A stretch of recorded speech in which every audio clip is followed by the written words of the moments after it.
Good afternoon and welcome to this webinar, How to Build and Scale a Security Operations Center. This event brought to you by Security Magazine is sponsored by Alert Media. I'm your moderator, Maria Henriquez, editor at Security Magazine. Thank you for joining us. Well, don't forget to submit your questions, and later in the program, our presenters will address as many as possible. Today's event is being recorded and archived on securitymagazine.com. And now I am excited to turn it over to Katie Goen, Senior Marketing Manager at Alert Media. Thank you so much, Maria. I am Katie Goen, as she said, and I will be your other moderator this afternoon. So today we are discussing a crucial component of safety culture, which is the Security Operations Center, or SOC. So I know we all understand the need for a robust security program, but it's not always clear how to achieve one or sustain one. So that is what we are here to demystify today. So with that in mind, I'd like to introduce today's speakers. First, we have Grant Hayes. He is a highly accomplished and respected global safety and security consultant with more than 20 years of experience. And Grant's very impressive portfolio includes serving and protecting the 43rd President of the United States and other former presidents, executives, world leaders, and their families. He has just decades of strategic security leadership experience with companies like BP, Rivian, Magnolia, and currently he is the owner of GH Security Consulting, where he provides organizations with corporate security and safety assessments, program development, and crisis management expertise. Hi, Grant. Thanks so much for being here. Good to be here. Thanks for having me. Appreciate that. Of course. And I'd also like to welcome Peter Steinfeld. Peter has been involved in emergency communications for more than 20 years. He is the Senior Vice President of Safety Solutions at Alert Media, where he works closely with a wide range of organizations to support their employee safety, business continuity, and emergency preparedness initiatives. He's also the host of the Employee Safety Podcast, and that is the weekly podcast series at Alert Media. And some of his recent conversations have included interviews with leaders from Salesforce, Amazon, the CDC, FEMA, and many, many more. So welcome, Peter. Thanks so much for being here. Yeah, it's great to be here. Thank you. Of course. Well, I just want to quickly touch on today's agenda. If we could go to the next slide. And what we're going to talk about today is the evolution of SOCs and why they've evolved.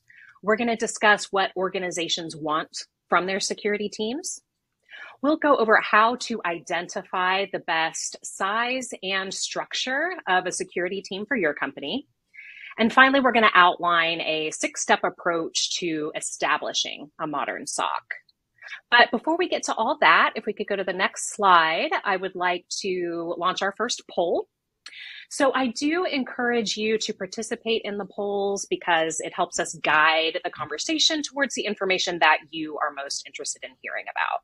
So if you could take a moment to answer the question on your screen right now, that is, what aspects of SOCs are you most interested in learning about today? And you can choose as many as you like. It doesn't have to be just one. So it could be, whether or not you should invest in a SOC, how to improve or scale your current security team. Maybe you want some specific advice on how to build a SOC, or maybe on the roles and responsibilities of security personnel. Or finally, we have the business case. That's always a huge one, right? Building the business case for improving or creating a SOC. So I'm going to give that just a couple more seconds. I see we still have some results coming in. So if you want to go ahead and get those in now, we will close out that poll and share the results with you. All right. Okay, so we're well represented across the board, but it does look like, no one's super concerned with whether or not they should invest in a SOC, but there is a pretty good level output there for the rest of the answers. So let me go to you first, Grant. Is that a surprise to you at all, or is that about what you expected? No, I think that probably is par for the course. Just being involved in an industry that makes sense to me. So. Yeah. And Peter, anything unexpected to you there? No, it's amazing how things have changed over the last 20, 25 years since I've been doing this. Initially, back then, it was something that not a lot of organizations did. It was like a Fortune 1000 type thing. Right. Now, just due to everything going on in the world, and people are just so attuned to security and threats and things like that, it's just more of a common must-have thing for many organizations. So it makes total sense. Absolutely agree. Well, now we can go on to the next slide.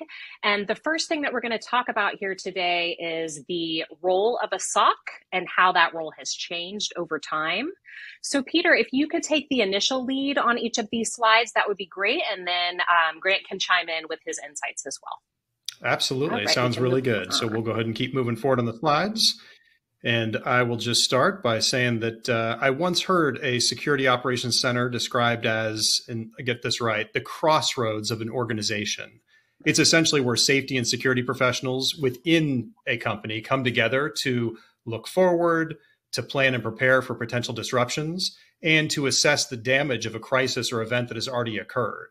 And I really like that metaphor because it demonstrates that SOCs play a real role in both preparedness and response, and both are equally important. But SOCs have indeed changed over the years, especially with the current threat landscape that I was just referring to, and the concurrence of emergencies that organizations are facing all the time now. So with that in mind, Grant, can you shed some light on those changes and why they're happening? Yeah, you know what, that's you know, I like that quote that you had there. But the SOCs, or security teams as a whole, you know, they are changing.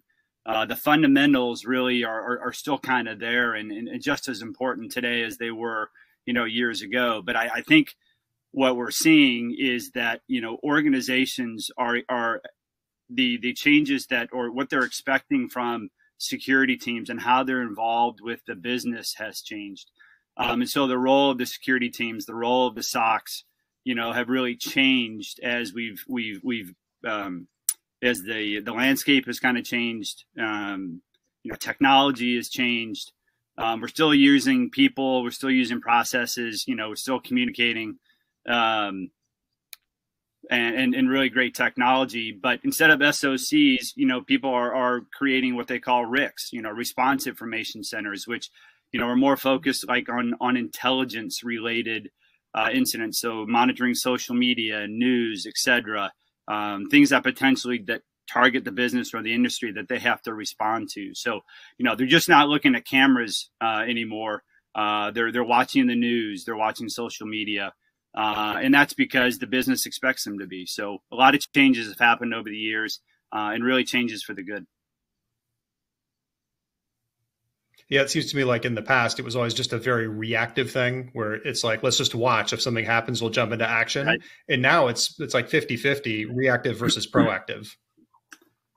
Yeah, no, very, very much. You know, if you jump to the next slide, I think, you know, the older model on the traditional SOC is more of that reactive. You know, you walk into a room, there's 350 cameras up. You got two guys, two gals sitting there. They're looking at all the cameras, and you're expecting them to kind of catch every single thing that's going on. We all quickly realize that that's not really the way that this should work, and not really an effective model. And so the modern or more proactive SOCs that we're seeing these days are geared towards being more reactive and preventative in nature.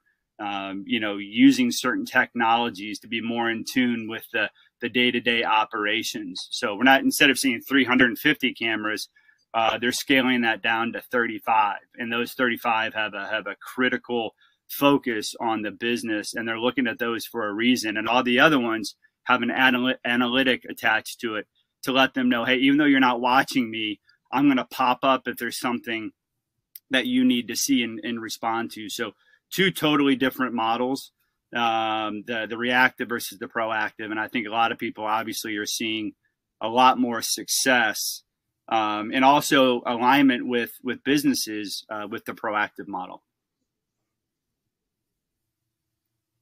You know, you mentioned something before that was interesting, and that is that what organizations want or are expecting from the security teams has changed. So on the next slide, I think you'll see that there are a few essential core elements of corporate security that SOCs are responsible for managing.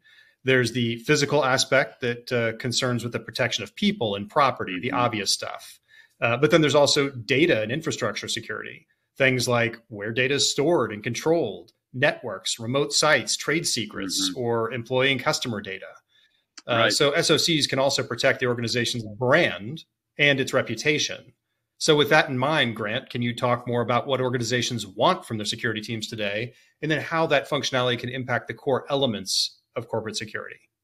Yeah, absolutely. You know, I think, and what I've really enjoyed is actually seeing this desire from the business or the expectations that they want to utilize the security teams more effectively. They realize that there's a certain skill set that the security professionals bring to the business, and those type of skill sets really have an amazing and impactful impact on the business based on their past skills. And so really you see security teams working with a bunch of different business units within the business to help reduce risk, whether that's controlling, the flow of people in and out of the building, or potentially watching networks for intrusion. So you're partnering with IT. You're partnering with your emergency management teams on how to effectively and quickly respond to emergency or disaster when it happens. And it seems like it's happened a lot lately. Security teams have done a better job, and SOCs are a big reason for it in improving communication. What a good friend of mine said that, SOCs are like a node. It's a communication in, communication out. It's a one hand to shake kind of way to put it, that it's just this constant flow of information that's connecting the business no matter where they are, no matter what time of the day. And security teams and security operations centers, when an event happens, security teams and SOCs can help the business gain context as to potentially, where and when did this emergency happen? How is it affecting the business? Do we need to react? Do we need to send out an emergency notification? Do we need to do anything else that could protect the business, protect the brand, et cetera? So really gaining that context about what's going on is critical. And, security teams and having security operations centers build confidence within organizations. I kind of call it the wow factor. Again, I mentioned early on that, there's certain skill sets, and a lot of people that are listening will hopefully agree to this, that, people are hired into these roles because they bring a skill set, and that skill set these days is needed more and more. And having people like that within a business organization really helps build confidence. And I really I try to take every chance that I get when I was in the corporate sector to invite employees to invite different business units into the security department, into the security operations center, just to see what we do. And typically the reaction is, wow, I didn't know you guys did all these things. And it's really what that does, that spawns these further conversations that just even helps you increase your communication with that business unit now that they know what you can do, and that skill set that you bring to the table. So really a lot of really great things that I think are expected from us, and a lot of great things that we are delivering now to the business. Yeah, I think that's a super important point, that organizations really. Oh, I'm sorry, go ahead. Oh, I just said next slide. Keep going. Oh, yeah. Yeah, absolutely. Definitely getting there. So it's important that you invite people in to see what you're doing, and that the Security Operations Center aligns the security goals with the organizational priorities. For example, just a quick anecdote, I spoke with a SOC leader in the quick service restaurant industry recently, who told me that the safety of their employees, whom they call family members, was their number one priority for the whole organization. I mean, that's ultimately it. They've got to make sure they're safe. So they essentially developed a strategy and a system that includes a 24/7 hotline that any family member at any restaurant or facility, so it doesn't have to be just a restaurant, it could be one of their office locations or a warehouse or manufacturing site, they can call in to report emergencies, ask questions about anything or just get updates on impending weather. I mean, any of those things. And the hotline call center handles what they can, but any incident that needs to be escalated is routed to the security operations center, which they call their command center. So it can essentially be triaged. In that way, their command center is only focusing on the more impactful emergencies, while the more minor scenarios are contained just to the call center. And that's probably a pretty big volume of it. So Grant, do you have some additional examples of how SOCs can support the priorities important to their industry in particular beyond the food service example? Yeah, absolutely. And, you know, and it's amazing just, you know, following up on what you just said, just having that one point, that one place or point of contact for employees to call, that one number that's on the back of your badge or loaded in your phone or on an outside, you know, facing door to the business that you can call and get the information, report an incident is just really amazing. And that just speaks to the communication, you know, that the SOCs and the security teams are bringing to the industry. So you spoke to food service, Peter. So when we look at modern SOCs and retail, you think of loss prevention. You know, there was our company that I worked with, Magnolia, that we had a large retail footprint. We were able to use a company called Retail Next and their analytics to help reduce the amount of theft that happened in the stores. And so if we had a report of a potential theft, we were able to use these analytics, and the SOC was able to go back and review video and find out who was the last person in that area to touch that specific product. It was pretty amazing. And we also used that analytic for what we call the Code Atom. And so that was a lost child. And so the SOC was able to use this program. Once we got a description from the parents, we were able to say, hey, this boy or girl had a red shirt on, khaki shorts, and we logged it in, and it gave us a picture of every person that fit a description of a kid in red shirt, khaki shorts, and where they were at any time. And it was just amazing, and really helped the industry move along and become very integrated in the business. And there was a lot of other analytics that Retail Next did for the retail loss prevention side.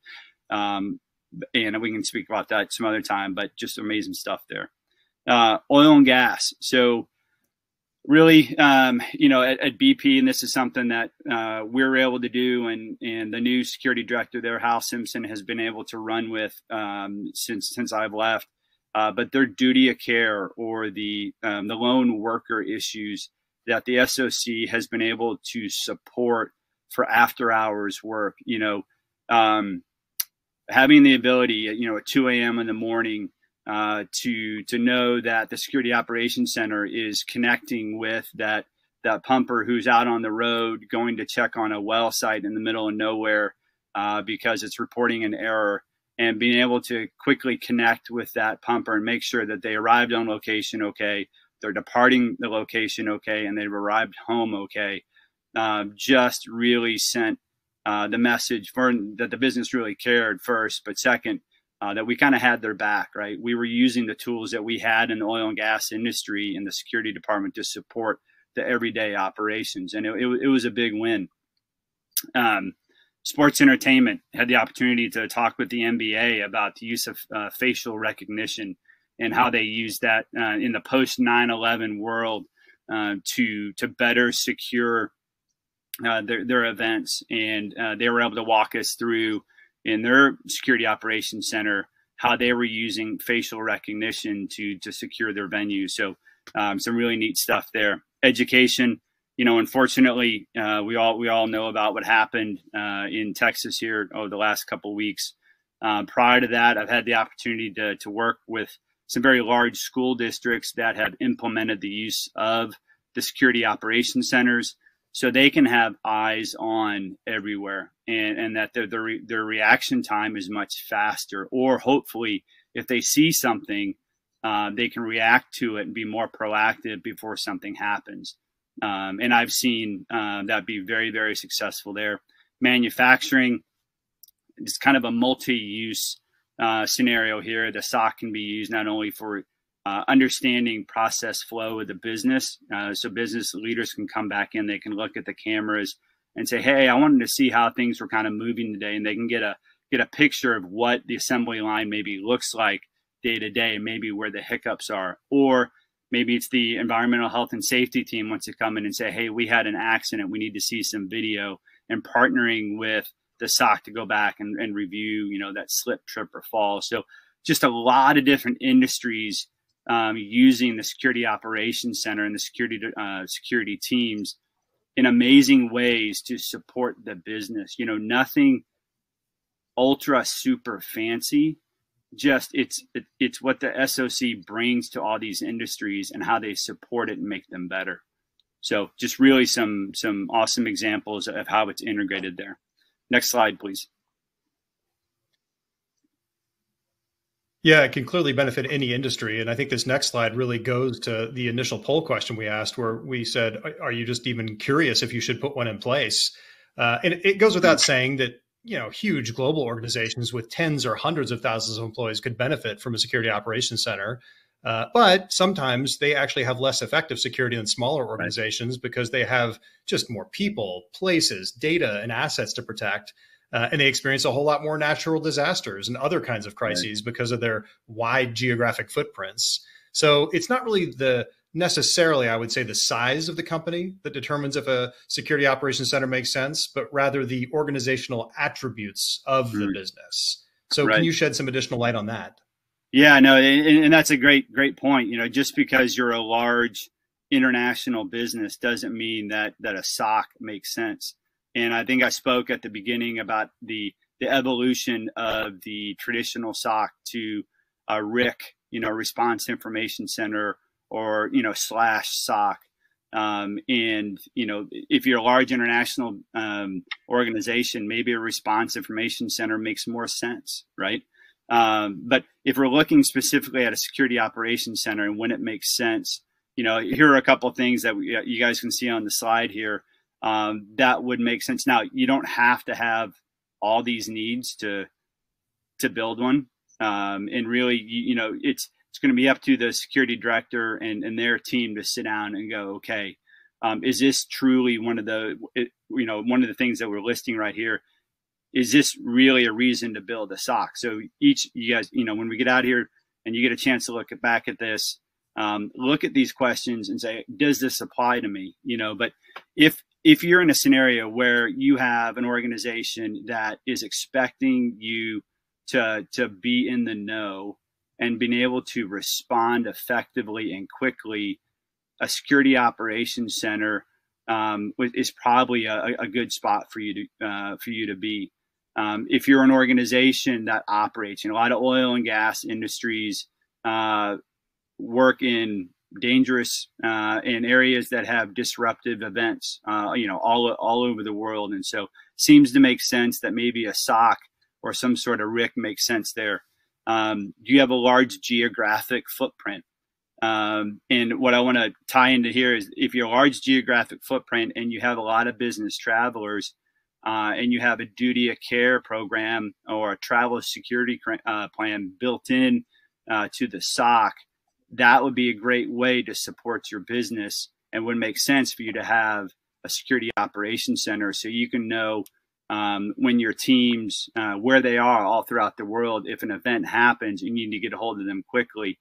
How quickly can you grab that information and get a hold of them in a timely manner to make sure that they're okay? We used this when the London Tube bombing happened over in England, and our executive team was over there, and within 3 minutes, of us getting notification, we were able to say, hey, listen, CEO, CFO, COO, you guys okay? Yeah, we're good. Okay, great. And we're able to move on. So I think where there's a need for an expected, rapid response, large geographic footprint, a lot of travelers, everyone's kind of dispersed these days. So it seems to make sense. But again, that's not the lone reason why to have a SOC, because a lot of us are dispersed at the moment just due to post-COVID or COVID type of the way we work now due to COVID. And then also, potentially people or facilities near areas of elevated crime. And you want to have a better eyes on to what's going on to be more proactive or more protective of the people that are under your care. So all these things seem to make sense. And again, each one of them will have a different or higher level of need or impact to the business. So go through these yourself, see which ones seem to make sense. If these make sense, then, you know, there are probably other questions you want to ask as you go through and decide for yourself, does a SOC make sense? And if we go back to that online poll we first took, most people on this call feel like a SOC does make sense. So I think we're all heading in the right direction, and this may have been just preaching to the choir, but hopefully if you're on the fence, this kind of helps move the needle a little bit. Hey, Grant, what about healthcare well, just in case, organizations? We have a question. Yep. Oh, sorry. I think we have a delay there, Peter. Sorry about that. We have a question about healthcare organizations. Yeah. Do you think it would make sense for them to have a SOC? So healthcare as far as hospitals? Yeah, it just says healthcare organizations. So anywhere they provide medical treatment, I would assume. Yeah, no, you know, hospitals, I've been in several hospitals when we were back in the Secret Service. We would look into their SOCs, and it seems like based on the industry that they're in and the high throughput of people, and you have to be open, right? You're a medical facility, so you have to be receiving all types of people at all hours of the day. It would seem to make sense that you would have some sort of security operations center that would stay on top of these things. You know, you would think that having a SOC in a hospital situation would help you reduce the risk of active shooter events, or if there's someone that comes to the door and maybe they're high on something, being able to quickly react with police officers or security staff to subdue that person before they do, you know, further harm. So I think we could probably have a whole nother call on that one, but I would say yes. Okay, thank you for addressing that. Sure. Well, what about the opposite? Sometimes it's helpful to understand, when does it not make sense for me? So on the next slide, you know, clearly every organization should prioritize and make an investment in security to some extent, regardless of size or any of those other org attributes. But are there any instances where a large or robust security operations center just may not make sense for an organization? Yeah, absolutely. You know, and I know we have most people on the call we've all kind of agreed that we do need one, but there are organizations that may not, you know, and these organizations may be smaller in number. They may have only remote type workers, or everyone works from home.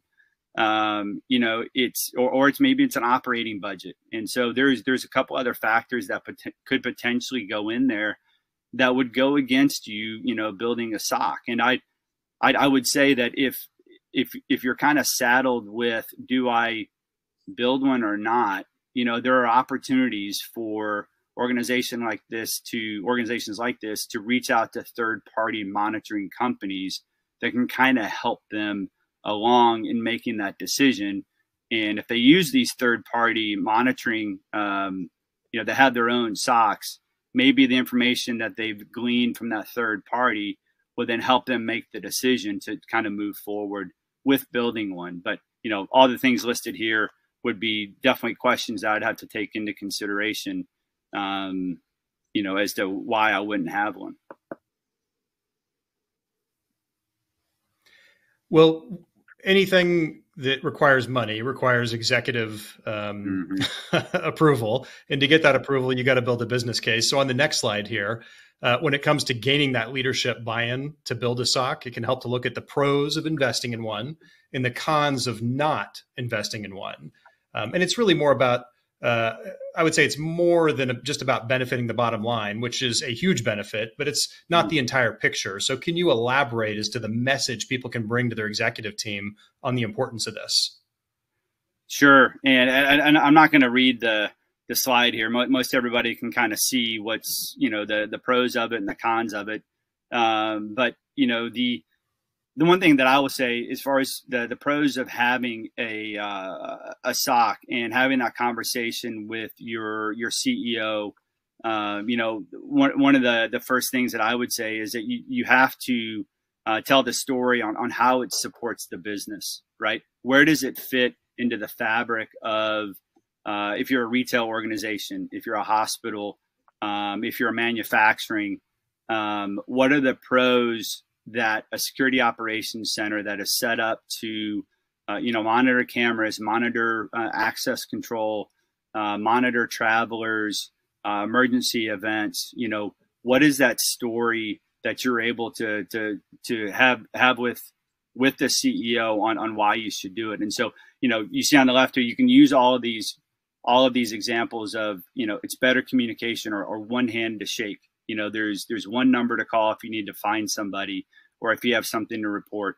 Faster response times, it helps lower the risk, and we can kind of go on down the list there. And then on the opposite side, you could say, hey, listen, if we don't do this, these are the things that we're potentially going to expose ourselves to. There are blind spots that we don't know about. I always tell people, if you don't build an SOC, you don't know what you don't know, right?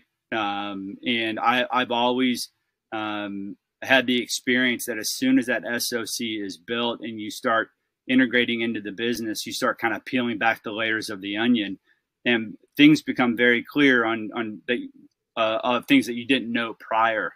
And there's things that you can bring to the business and say, hey, did you know?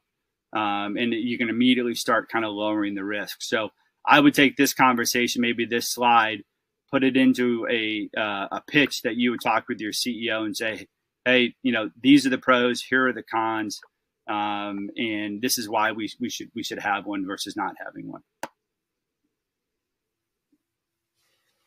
Well, on the slides we've reviewed so far, we've discussed the why behind SOCs being so important and valuable, but let's get into the how. So how can you approach creating or improving one? And Grant, I know you've got a great process that you like to use to help explain this. So let's go ahead and advance through the slides here and jump into that in the 6 steps to establish a modern security operations center. Sure.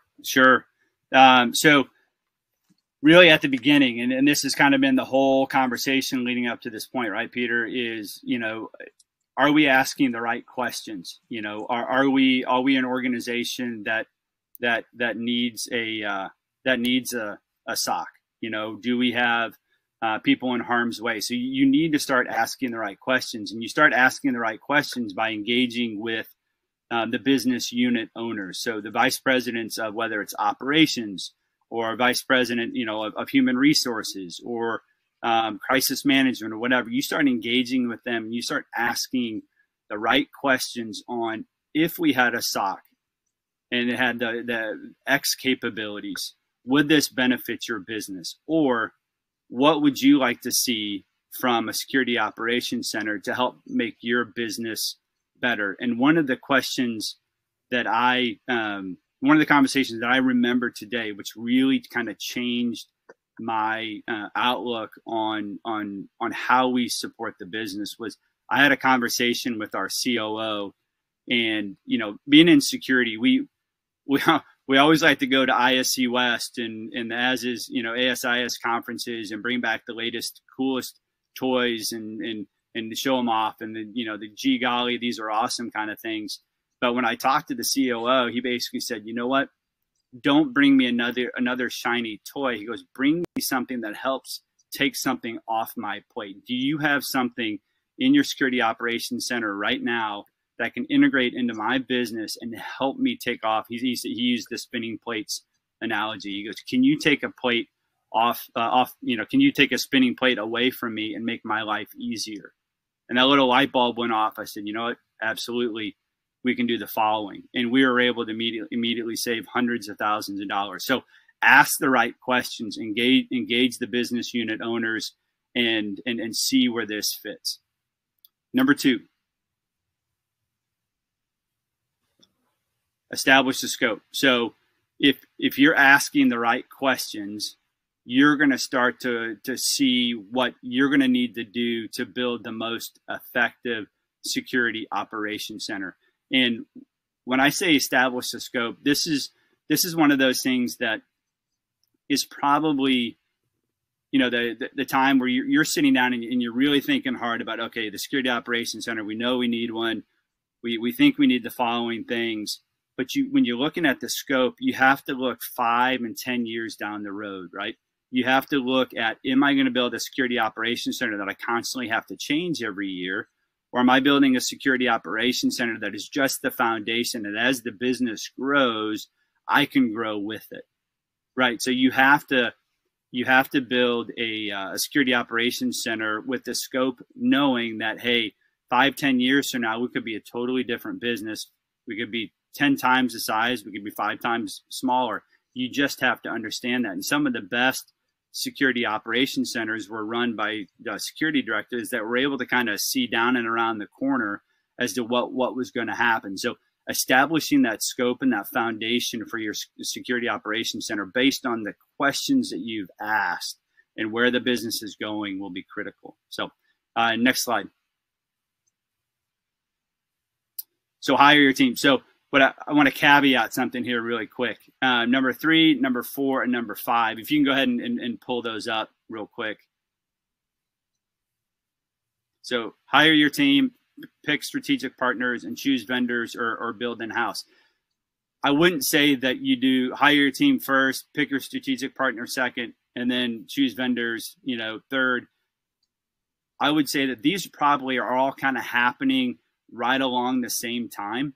When you've established the scope, you're thinking about, okay, who are the people that we need sitting in these security operations centers and driving this machine that's going to churn out this information to support the business, right? So it's critical to think about what kind of background, what kind of industry am I in? What kind of background do I need to hire for that understands the industry and can take what they're looking at from an intelligence standpoint or maybe a camera feed or whatever, and be able to put that into a story that then they're able to push out to the organization that they understand. So it's really critical to hire the right people to fit this job. And so you could have prior military analysts. You could have prior law enforcement. You could grab there's a whole slew of people, and you'll just know when you find that right personality on there. So pick strategic partners. So when you're building the business, and this goes back to asking the right questions, right? Picking strategic partners are HR, it's crisis management, it's operations, it's those businesses that will give you honest and fair feedback as to how the security operation center is supporting them or should support them, and will be also your biggest cheerleaders. So pick strategic partners within your business to partner with to help grow and integrate the SOC into your business. And if that's working the way you want it to, those organizations can become your biggest cheerleaders, which will help continue to build confidence in the security operations center and the people that are working there in your security team as a whole. So very, very critical to pick your strategic partners. And then next, choose vendors. So as you're building this, you're going to different seminars, you're getting on webinars, you're looking at what kind of access control, what kind of video management system do I want to put in here? What kind of mass notification system do I want to use? What threat intel platform would best fit our organization? So as you're going through, you're asking the right questions, you're establishing a scope, you're hiring your team, you're picking strategic partners, and then you're looking at the type of vendors that you're going to use in your SOC. And then if you're hiring team members that are familiar with these type of video management systems, threat intel platforms, mass notification systems, you can basically hit the ground running. So it's important to choose the right vendors that will constantly work with you, that understand your vision, your scope, and that can work with you. You don't want someone who just wants to come in and build it just to build it. You want a partner that wants to come alongside you, that you can pick up the phone, you can call and go, hey, listen, I'm thinking about doing X. And they're going to say, hey, we have a new product. Would you like to try it? So it's critical to pick those right vendors. Next slide. And then once you've chosen the right vendors, you basically got your security operations center up and running. You install everything, you test it, you adjust, which I would say this number 6, install, test, and adjust. You're probably doing this for the lifetime of the security operations center, right? These are 3 critical things that as you've moved through, you've asked the right questions, you've established the scope, you've hired your team, you've picked your strategic partners, you've gotten the right vendors along. Now you're using the analytics or the cameras or the threat intel programs, and you're getting feedback from your strategic partners, and you're constantly adjusting and testing to see what works. So that feedback loop, when creating or establishing a modern security operations center, is critical in moving your security operations center forward. So these are the 6 steps. Again, 3, 4, and 5 are somewhat interchangeable in which one comes first. I just know that they typically happen all kind of the same. But those are hopefully 6 steps that you can grab onto if you're looking to build a security operations center.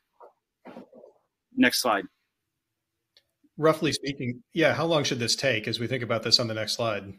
Yeah, no, I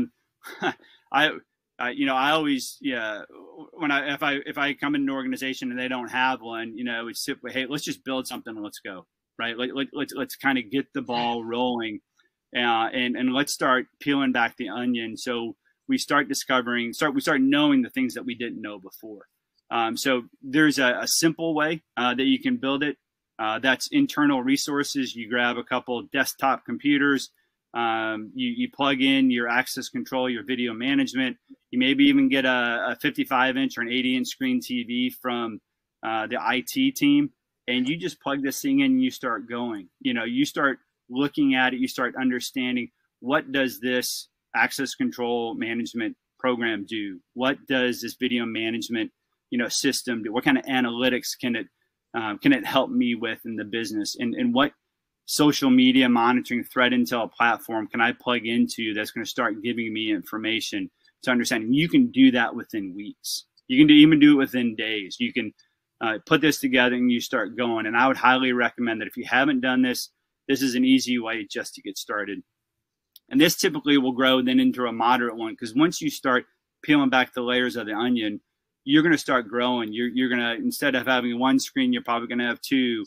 Instead of having 1 analyst, all of a sudden you're gonna go to 2, and then eventually 3. Now you have this kind of moderate size security operations center a couple months down the road, and this is really starting to grow because you're starting to see the impact that a moderate sized security operations center has in the business. And the more information that you have will then continue to grow. So if you're feeling like, hey, this is something that's really helping and supporting the business, it's driving where we need to be, you could say, hey, listen, we need to build something more complex. Those more complex, large security operations centers could take a year or more to design. This is typically where you're taking in your own space in a building, building it out to the way that you want it to, because now that you know how the business runs, you're going to say, hey, we want X amount of screens, we want X amount of desks. You put them at the right distance from, the screen, so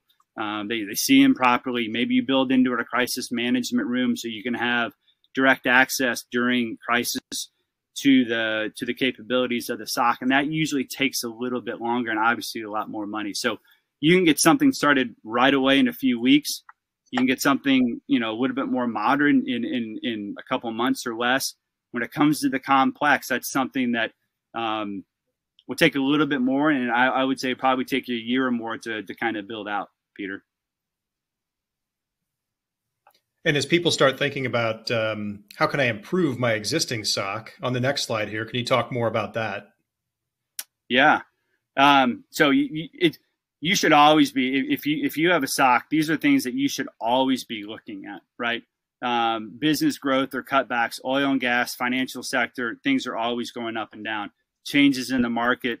You should, I come from the school that the equipment that you have in the security operations center should should not be proprietary, but it should be compatible with other equipment so you can plug and play. And that will help your SOC grow by staying in contact with the business, understanding business growth needs, changes in the market, being able to plug and play with new equipment. This is going to keep the teams that are building your security operations center in the game, and it'll keep you in touch with the business and supporting them the best way that you can, which helps increase morale, and really then provides your concerned stakeholders more confidence in that you know what you're doing. So if you're constantly looking at it, evolving your SOC, identifying needs and improvements, you will constantly be growing and really staying connected with your business.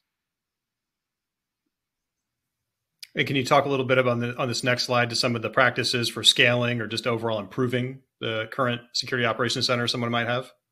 Sure. Yeah. So we talked about it on the last slide was, being in tune with all facets of your business. And that goes back to asking the right questions when you built it. If you understand the business that you're in, and staying in contact with all the businesses and making sure you're supporting them properly, that will constantly improve, and that will drive the size of your SOC that you're working with. And so you'll be forced to grow because you're supporting the business. In order to scale properly, I would consider using third-party contracted personnel. Not everybody in the SOC has to be a third party or contracted personnel. This just allows you to scale up and down through financial setbacks, growth of the company, etc. It just gives you a lot of flexibility there. One of the things that I learned, and I have to take my hat off to Hal Simpson at BP. He helped me build out spreadsheets to know when it was time to upgrade or replace hardware. Understanding this cycle helps you understand building out budgets, which obviously makes your boss a lot more happy with you. If you can go to him and say, hey, each year, here's our operating cost. It's X. They love that kind of stuff. So know when to upgrade or replace your hardware.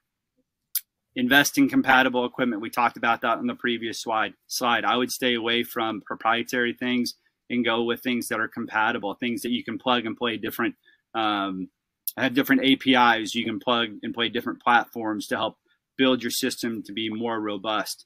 And then, always attend security conferences such as ISC West or ASIS, where you're constantly learning and seeing the kind of the new things that are out there and the latest and greatest. Those are all things that will help you scale and improve your current SOC and make it better. And guys, I'm just going to the final slide as we wrap up here. Some examples of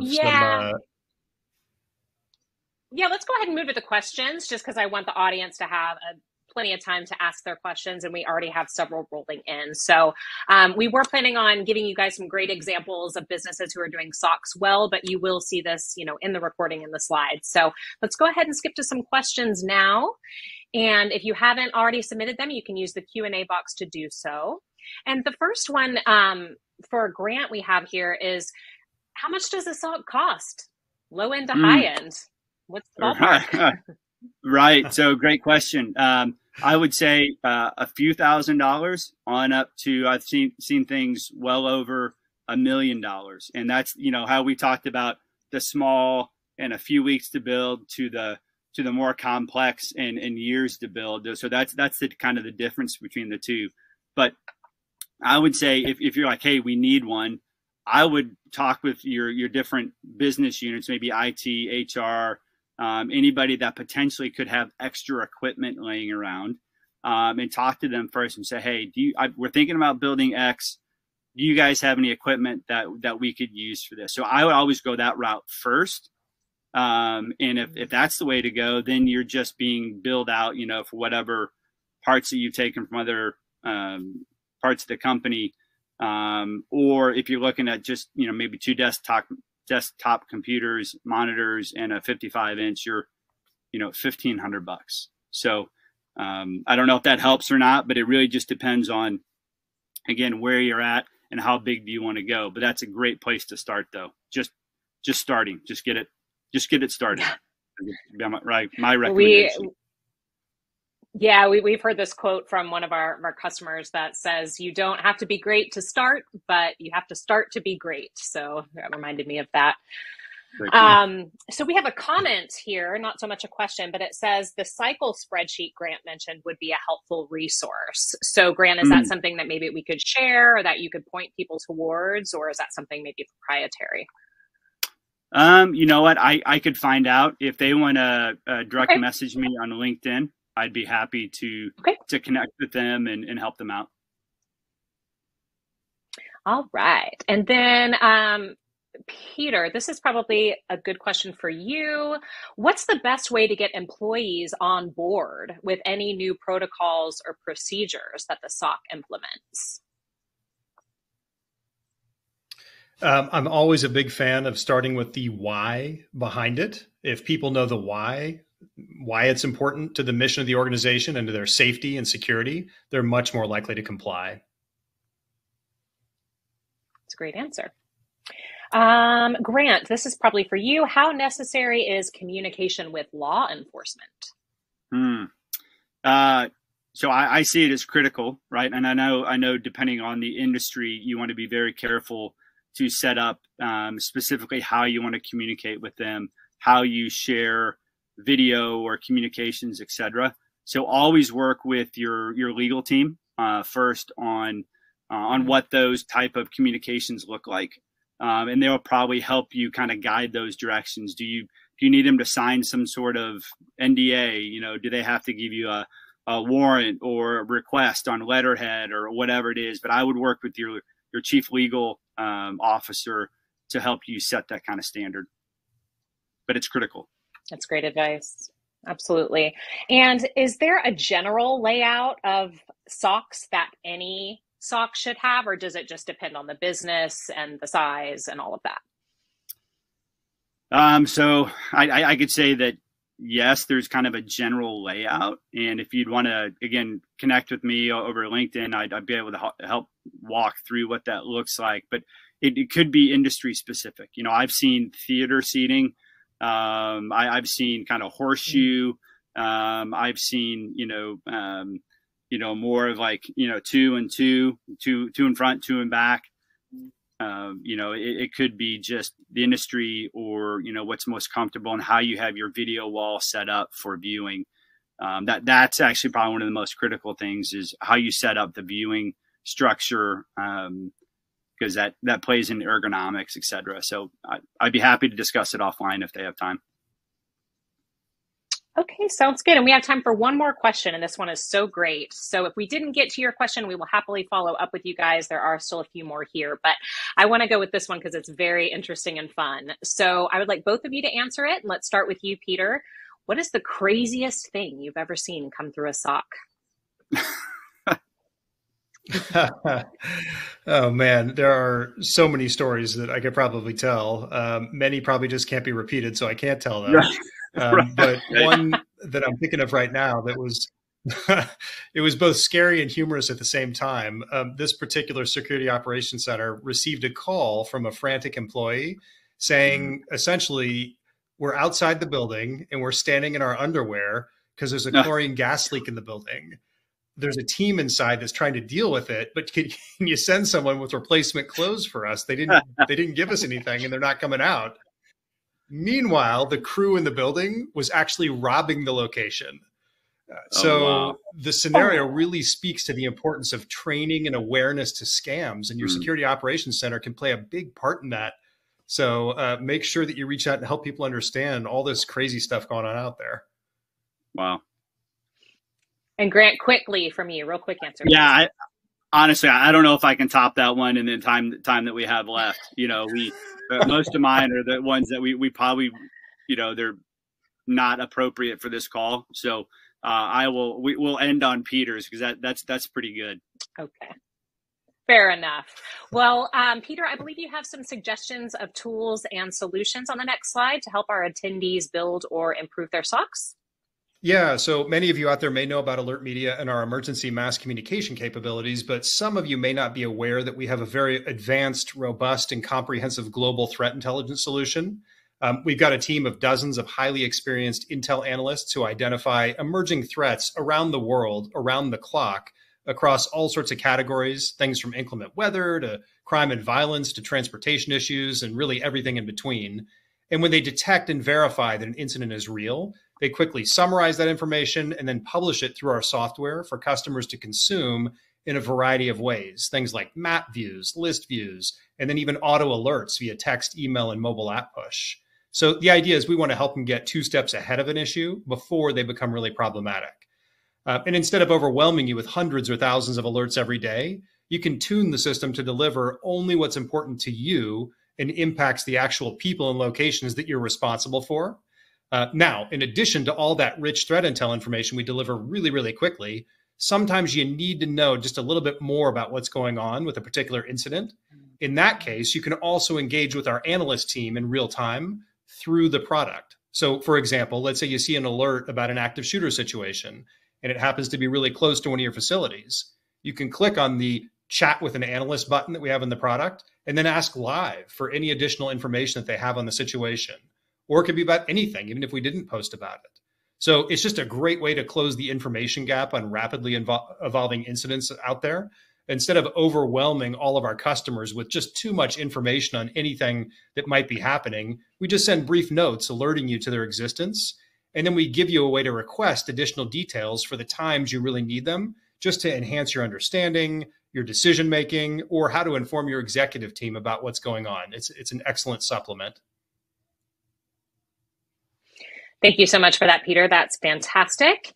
And I just want to go to the next slide, which is our final poll. So you guys have heard some incredible security insights from Grant and Peter today, but as he mentioned, we have wonderful solutions and other experts of safety and security folks that can help you build, scale, or improve your programs.